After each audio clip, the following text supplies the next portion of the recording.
This journey began on October 16, 1954. Don Jacob was born at the San Fernando General Hospital. He has one sister, and later the family moves to the capital city of Port of Spain. 1963. Growing up in a depressed area with an absent father, the young Don Jacob was single-handedly fighting his own battles on the streets of Port of Spain. Like most people, I used to be beaten an advantage by much older guys, and I came from a very small family, just my sister and I, Ruth. And you know, you had to learn to fight or to run, one or the two. At 9 years old, he met Sensei Clyde Thomas, a mentor who would transform his life forever. Studying judo opened the door to his life vocation.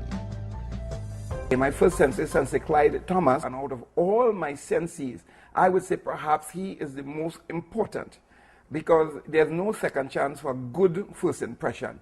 And at 9 years old, a very impressionable stage of my life where I was timid, at some stage frightened, my dad wasn't there, my mom wasn't always there. When I go to the dojo in the evening, I used to be reassured by some of the things that my sensei, you know, would say to the students. And that itself, it was good seeds sown in good soil. And today we are seeing the results. 1970. While the Black Power movement gained momentum, Don Jacob, at a mere 16 years old, was leading a different struggle against the odds. The place was under a breadfruit tree at 14 Westbury Lane in Belmont, Port of Spain. The cause was encouraging youngsters like himself to channel their warrior instincts in a positive way.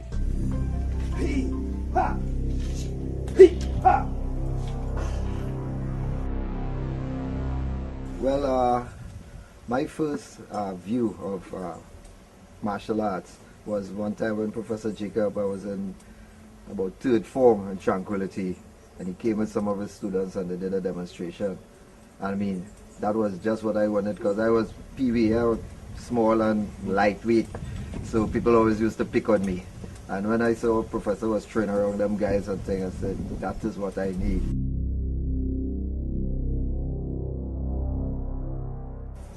I had a conflict with my elder brother, and I was telling myself, being influenced by the movies, if I'd known karate, my brother wouldn't have beat me up, you know.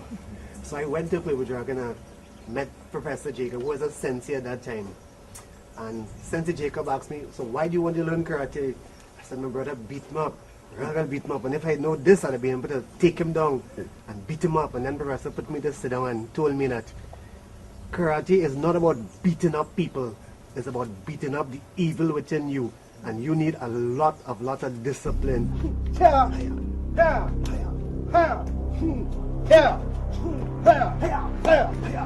Westbury Lane was called the Hell Yard, and let me tell you, that was no nickname with no weight behind it. Inside Westbury Lane, when you go to Professor say, when you reach in Westbury Lane and you fall on the mats, that's where we say hello, and that's where plenty of people say goodbye. In 1970, Purple Dragon emerged from a 16-year-old with passion and a vision. I live between Belmont and Laventille. You know, some people call it the ghetto. I call it home. When you come from a place like that and you're motivated and you're driven by poverty and by hunger and by embarrassment and so on, that's something else. And so when you are driven by that and you go onto the floor and you start to work out and you start to do things, you know, this is my future. This is something that will make a difference in my life, that will help me to make a difference in somebody else's life. After earning his black belt in judo under Sensei Clyde Thomas, he studied jiu-jitsu in the United States under the late Grand Master Moses Powell and traditional styles with Master Tui Yoshitaka. He now holds a 9th degree black belt and the title Hanshi, Grand Master or Professor, and is an international champion in many divisions.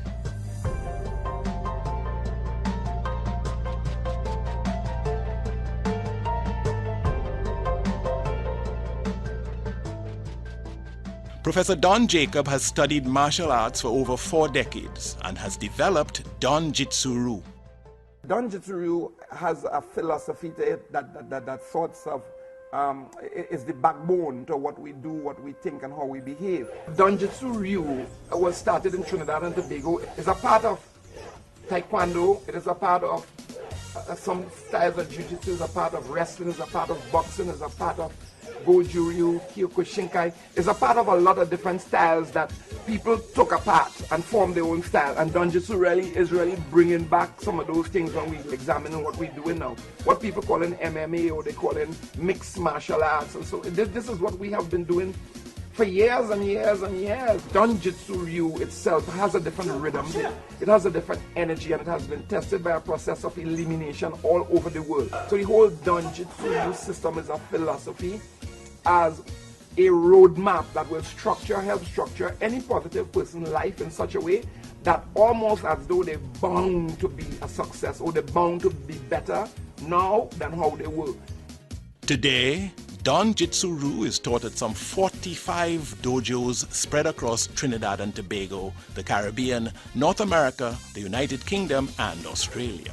Don-Jitsu D, determine to win, O, overcome all challenges, N, note the crime and drugs, J, justice like balance, I, integrity, people must be integrist.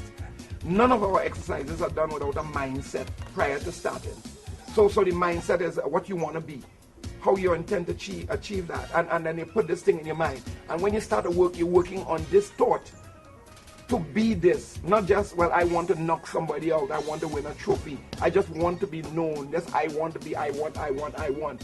You know, this is not the I syndrome as that. It's more like the I is something that will trigger something inside of me that is sleeping that needs to come alive. For the past 40 years, Purple Dragon International has trained world champions and leading martial arts instructors who have won coveted titles. We want to say thank you to our country. We want to say thank you to all the warriors ever went, the people who help us in whatever way, because everybody had an important part to play to make all this happen. And without a lot of these guys, maybe we wouldn't be talking here today, because this is not, the 40 years is not all about Don Jacob. The 40 years is about everybody who helped to rainbow this whole thing. Everybody brought something important. Purple Warriors have traveled the world and continue to leave an indelible mark in the discipline of martial arts.